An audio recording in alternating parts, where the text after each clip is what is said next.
صباح الخير أيها الأصدقاء، معنا درس جديد اليوم. دالة البحث حسب شرط معين. لنلاحظ أنه لدينا هذا الجدول يحتوي على أسماء وعلى مبيعات.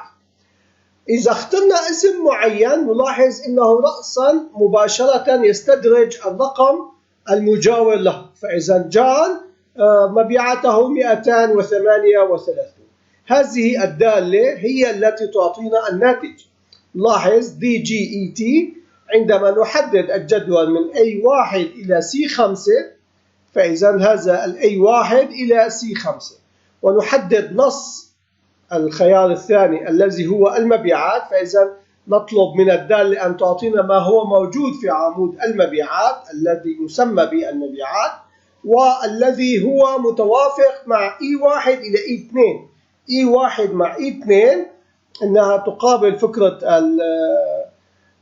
التصفية المتقدمة، فإذا نحن سجلنا بE1 E2 الاسم، النص اسمه اسم، واخترنا اسم معين. نلاحظ النتيجة تعرض مباشرة. لنذهب إلى الملف الذي يحتوي على الدالة. نلاحظ عندما نختار اسم آخر، لنفترض تم عملية نسخ الاسم، نلاحظ أن المتغير أو الدالة أخذت رقم جديد خاص بالاسم الجديد الذي تم تنفيذه.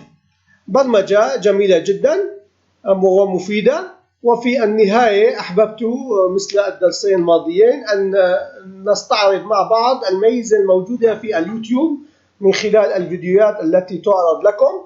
تستطيعون التحكم في الإعدادات وتختاروا اللغة المناسبة لكم حسب اللغة المحكية عن طريق الأصدقاء الموجودين في الفيسبوك أو عن طريق اليوتيوب أو عن طريق اللينك إن.